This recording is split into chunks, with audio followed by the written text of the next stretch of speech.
Hey everybody, it's Sodiel here with the Keeper's Corner. Just gonna check out some of the new news and events and a couple other things going on here in Tower Keepers. As you can see, we've started off a new festival that would be the Skilled Adept, to use as many skill points as possible.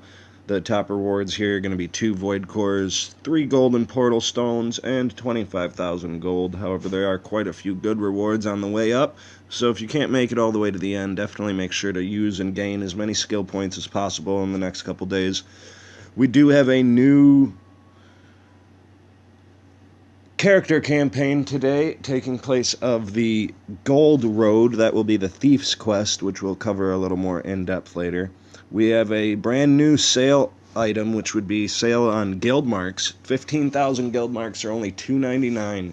So if you're in one of those guilds that has been struggling to unlock some of the better items, it's a great way for you to help out your pals and your partners and help gain them some of those better rewards, clean up those guild shops, and let the admins start adding some new better items for you guys. Of course, we do have a regular daily gems pack that we always have, and it is the 2 times gem sale going on this weekend. So if you're planning on picking up any gems, now would be the time to do that. And of course, there are new skins out.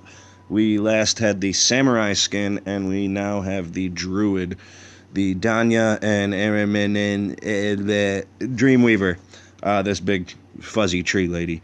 They're on sale for $3 and $15 after I'm pretty sure a few people complained about the price, but they are really cool skins. They're definitely worth checking out. There is another new skin for Kensai, however, that one is not on sale. We'll check that out real quick though. Oh no, they took it away. Well, there is a new skin for Kensai. He'll be up next week. It was available over the weekend. It's very similar to the Samurai skin. Same prices. They're going to be $3 and $20 regular price, $15 on sale for the higher tier skin. And now let's go ahead and check out some of the Archers campaign here. As I said before, this is going to take the place of the Gold Road. As you can see, I went ahead and cleared a few of these ahead of time. But the rewards are a little better than in the typical Gold Road campaign. In the Gold Road campaign, there's about 35,000. If you use your gold boosting team with first completions, you get about 40,000 in that. In this, we're looking at 50,000 total from just the chests, and the first time completions in these later chapters are pretty significant. Unlike the Archer campaign, we do get to use a much better hero this time around. So as a result, the stages themselves are maybe a little bit harder than the Archer campaign would have been for some. You can see here I've been running a lot of these with my gold boost team, the 3 gold boosters in back with the Archmage in front. For this to work really well for you on later levels, you're going to need an epic cloth. That being said, your typical build of a tank, healer, and damage dealer will get you through most of this. If you need to substitute a secondary damage dealer and run with just, or a secondary healer rather, and run with just your thief as DPS, that will also work so long as you're running Envenom on your thief. In longer fights, those Envenom stacks are going to build up. As you can see here, I've got my thief pretty decked out. He's one of my preferred characters for gold farming and campaigns and whatnot, so I definitely advise everyone to get their thieves up as well for that gold boost passive. And you can see here we're running with our typical Katana, Strength of Legend on Knight. As always, you can sub in Gore-Soaked Plate if you're below 36. Above 36, you can do the Shell of Protection if you don't have a Strength of Legend. And on the Druid here, we're going to give her the Archmage's hand-me-downs while we're not using him, so we'll go ahead and put the Rod of Ruin on her, and the Vest of the Flare that we usually use on the Barbarian. I'm using Cyclone, Entangle, and Invigor. However, you may want to use Renewal if you're in need of the additional healing. I do like Cyclone with Rod of Ruin for the soul energy gains. Similarly, I also like to use the Ambushers here on the Cleric with Righteous Call for the soul energy gains. You'll notice that I use Righteous Call quite a bit If you don't have an Ambusher's Hacker to use, I would suggest maybe steering clear of Righteous Call in lieu of Powerful Heal. If you can't do the higher amounts of damage there on the Righteous Call, it's not going to net you very much soul energy, and as a result, not much gain for using it. The big eyeball guys here are pretty high level in the hard and extreme campaigns. This is just the hard campaign, and you'll see this solo eyeball guy here is level 106. On the extreme campaign, he's level 160, I want to say. So you really got to watch out for that early cone of fire. If you put a weak front back here in the little T section of your formation, they're going to get wiped out by that cone of fire well before you have a soul energy reserve big enough to revive them. So make sure that you have a tank and a decent beefy enough character to take that second backline hit there in those two spots. Of course, I've got that epic leather on my thief, so that helped him to survive that. But that was only the hard version of this guy. On the extreme, it's going to be a lot more damage than that. And as always with these difficult endgame campaigns, especially with a hero campaign like this, it gives you a good DPS hero. You can use the Paladin and the War Master and combine their defensive buffs, Holy Shield and Shield Tactics, to get some pretty massive defense gains, and at that point it just becomes a waiting game of letting Envenom stacks build up enough that the Thief can DPS everything by his lonesome. Now you're going to notice the difficulty spike up in some of these hero-based campaigns. I'm pretty sure we've gotten the Archer and the Thief so far, which are both common heroes, and although the Thief is a little more viable and the Archer isn't terrible, they're still low-tier heroes. Once we get into seeing rare, super rare epic heroes like the Barbarian, the Kensai, the Archmage, things like that, I'd have to imagine these campaigns are going to get a lot more difficult because they are allowing us to use a much more powerful hero in place of some of the weaker ones we've been forced to use. And I would not be surprised if there are eventually some hero features for heroes that some of you might not have. That unfortunately is going to lock you out from doing these campaigns. So I definitely suggest trying to round out your hero rosters sooner rather than later. I know it is a steep 100,000 gold for those few epic heroes that you might not have gotten, but there will be a need at some point in the future to have every hero unlocked. And as this game gets a little further into its lifespan here, we're a couple months into the global launch, there are going to start to be instances where if you're a newer player, certain things are just going to be unavailable to you. And although it's unfortunate, that's really the name of the game with anything like this. I've played a lot of similar games in the past, and fortunately Tower Keepers actually makes much more available to people at lower levels than most games do. But don't be frustrated if you're in the low 30s and you can't complete some of this content, or you may in the coming weeks see a hero campaign for a hero that you don't have unlocked. Please don't be too discouraged. Just keep working on unlocking those heroes, working on rounding out your roster. Of course, you don't want to spread yourself too thin. Keep in mind at level 30, you're going to need 3 teams for your live hero battles. So you never want to focus too much on 1 or 2 or 3 guys. You're going to really need 8 core heroes. It's funny, I had spoken to someone and they really equated this game to Magic the Gathering leaderboard charts in the sense that there's always going to be a top 8 for you.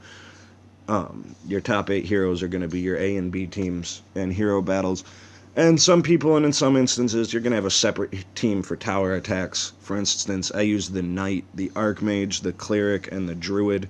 The Archmage, the Cleric, and the Druid I don't use in hero battles at all, but I couldn't survive in towers without them. But as you can see, the Thief's Quest is pretty straightforward here with a team like this. Sorry I've been going a little slow on it, not really using the soul skills here. I just wanted to give an example of what some of these stages look like, and we'll go in and do the final stage on Extreme here, so you guys can get a feel for that one. And as I said, the gold boosts give a decent reward on first completions. If you're running all 3 of them on these 600 and 1,000 gold rewards, basically going to double your gold from those. So that's going to net you an extra 5 or 10,000 gold from doing the whole campaign. with those gold boosters. But otherwise, the chest rewards do include a few catacombs maps in the earlier completions. It's mostly the first normal stages that give the catacombs maps, so that's nice for anyone that's struggling to beat some of these harder ones. And for this one, we are going to go with the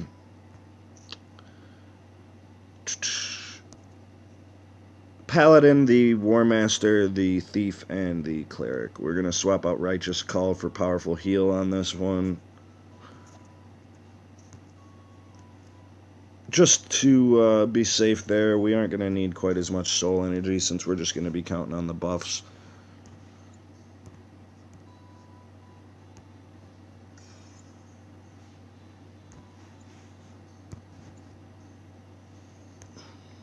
We'll go ahead and swap him over to the Strength of Legend. However, as I said, the Shell of Protection, Gore Soaked, those things should be alright so long as you keep on top of your buffs. One of the issues here is this team uses 4 one-handed hacking items. I'm sure even us that have a fair amount of gear aren't going to have 4 ambushers or things like that, so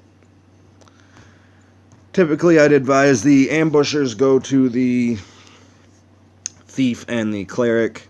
As much as we would like to speed up the buffs on the War Master and the Paladin, we really need the DPS and the heals to be our main focus here.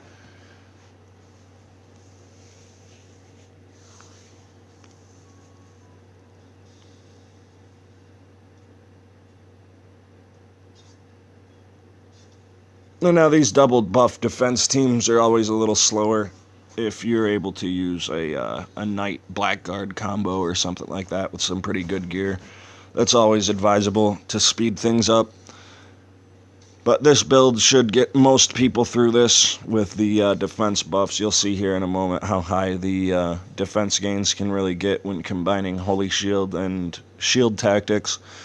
And these are with both 4 stars. If you have a 5 or even a 6 or 7 star War Master and Paladin combo, those buffs will get up into the thousands. And because they're percentage based, they continue to stack on top of each other for increasing gains. And we'll throw the Bless onto the Thief as often as possible. I'm not using the passive for the Bless bonus at the moment, but you can certainly use that if you choose to. I would, however, keep the bonus to Holy Shield on the Paladin at all times if you're using him for this kind of a build. And as you can see, it's a little bit slow going here, but the mobs aren't really doing any damage to our Paladin, at least not much more than we can heal before their next turns come up, and that's with just 1 stack of Shield Tactics. Holy Shield and Shield Tactics will stack significantly throughout these longer stages, as will Envenom and Bless. So again, this is just a bit of a sustain build. It takes a little bit time to get going, but once it does, you'll really kick out some serious damage and speed things up. It's very similar to using the Knight and the Shaman with 2 healers, where you're stacking the inspiration stacks, as you've seen me do in some other videos. Unfortunately, that does require a little bit better gear on the Shaman. With this setup, you absolutely do not need all the epics and things that I'm using. Those are just to speed things up.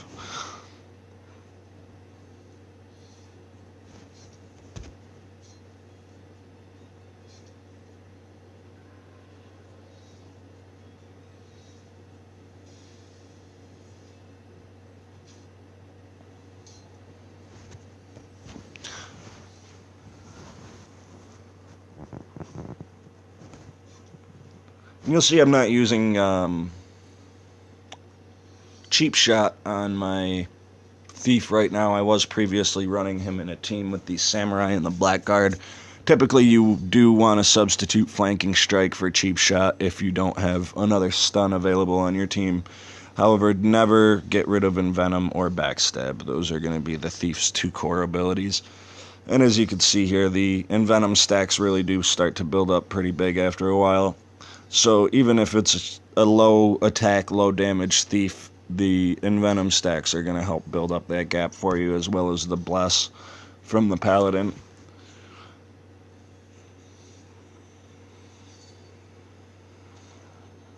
But now that this campaign here, acting as a gold road, nets over 50,000 instead of the previous 35,000, and with the changes to selling items in the 1.6 update, I absolutely suggest clearing every stage in this campaign if possible, and clearing as many as possible using the gold boosts on both the cleric and the thief, and adding the pirate into your team as often as possible.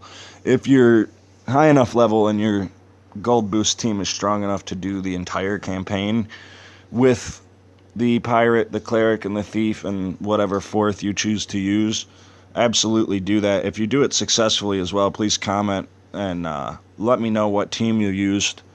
I personally have not gotten my pirate up high enough to be able to do those. I have found that running the pirate as a full support build is a lot more effective than trying to ink any DPS out of him. His damage is just so underwhelming that using the Archmage in the front with his defensive buffs and an epic cloth on the Archmage seems to be the most effective use of the pirate. Now, hopefully he'll get some attention in future updates in terms of skill and ability changes, because he does have quite a lot of potential with his true damage and his line skills and things like that. I think he's just a shred shy of being a really good uncommon hero like the Paladin or the Monk or the Warlock.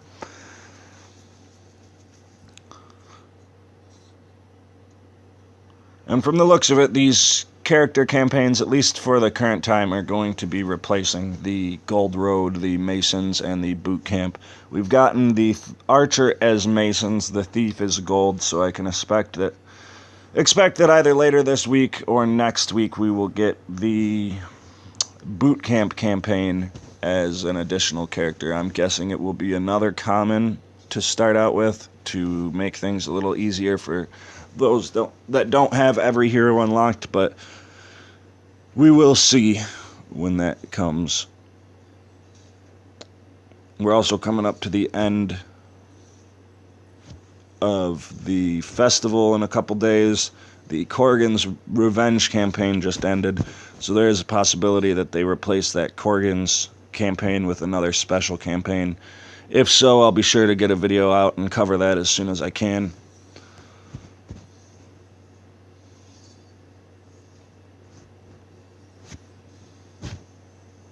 And really, there's a good chance the 8th stage with the level 160 Eye of the Beholder is actually harder than the final stage here on Extreme.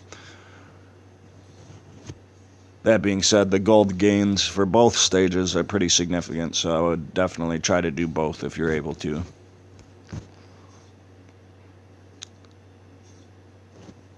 And as far as earning gold in other places goes, as for now, I would have to say tower attacks are probably going to be your best source of gold if you can win at a decent rate. For those of you that are in the mid to high 40s, you'll start to see towers that are in the 70 to 90 power rating area. The number of trophies that a tower gives is indicative of what its power rating is. So if you're battling a tower in that range, you're going to get 3 loot drops, 1.5 to 1.7k gold. So if you're using the cleric with tithe, that's going to net you about 2,000 gold plus 1 to 2 to 3 loot items that you can either sell or combine. Those of you that have completely stopped selling items since the update, I would advise to at least sell your items in the 29 to 35 range, maybe even all the way up to 40 or 45. Typically, those items aren't going to be as valuable to you for combinations as, say, a 45 plus uncommon. When you get to the 40s, and especially in the late 40s, you're going to be crafting a lot of items that start out above your keeper level. And when combining items, they get a reduced experience gain when they pass your keeper level. So if you're keeper level 41 and you have a level 46 item, it's going to get some pretty bad diminishing returns on experience gain.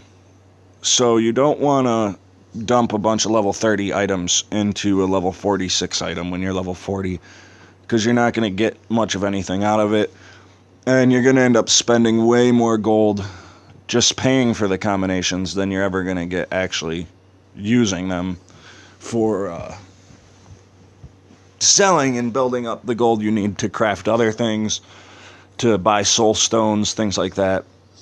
That's another thing that I should note as well. I've noticed a lot of people aren't buying soul stones in their hero shop with gold. At least up to rare, I would buy 1 to 3 stones every time you see a hero that you really not like or that you use often. The Amazon, the Druid, the Barbarian, the Paladin, the Knight, the Cleric. Heroes like that, you want to get as many of those stones. Now keep in mind the cost does raise exponentially in the hero shop. So you're going to get 1 stone for a rare for 5,000, the second stone's 7,000, I think 9,000 after that, something like that. So you don't want to go too deep into buying the same stones repeatedly, but you do want to at least net 1 or 2 of those valuable ones for some extra soul stone gains. Otherwise it's going to be really slow going, getting your commons up to 6 and 7, getting your rares up to 5 and 6, things like that. Of course, later in the game, when you've already crafted all the epics you're going to want and done the combinations you're going to want, that's when you're going to want to start buying the super rare and epic stones for 10,000 and 25,000 gold. However, I would definitely avoid doing that if you still have a lot of crafting to do and have a lot of things that you need to pay gold for, because those costs do get pretty steep pretty quickly. But as you can see, this particular build works out pretty well. It is a little bit slow going. You can see the War Master in the back is the one using all blues, and he's getting hit pretty hard. But he is still hanging on by his teeth there, so if you are able to keep him healed, you should be fine. You will probably have to throw up a handful of resurrections. Because there's no taunt in this stage, or in this build, you definitely want to keep your healer and your damage on the wings there. And avoid the cone of fire from the beholders and things like that. It definitely would have behooved me to take out this cow a little sooner, because the weakness stacks definitely get up there as well.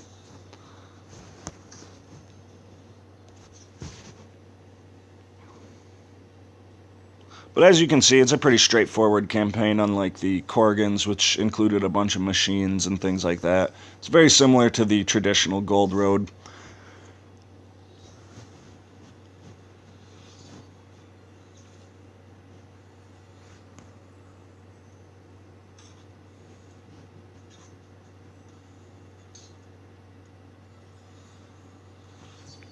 And always keep an eye on your healing focus.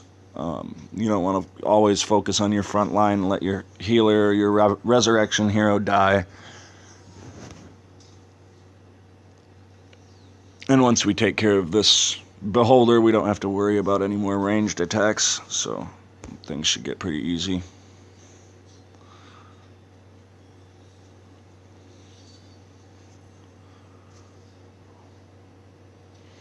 That's about that. That's the Thief's campaign, or Thief's Quest, Stage 9 Extreme, and we'll see the rewards here in just a moment. If you guys have any questions, always feel free to comment, like the video, subscribe, all that jazz. I'll try and get back on top of doing some more regular updates for some of the new content, and covering some old things in hero battles and PvP and things like that as well.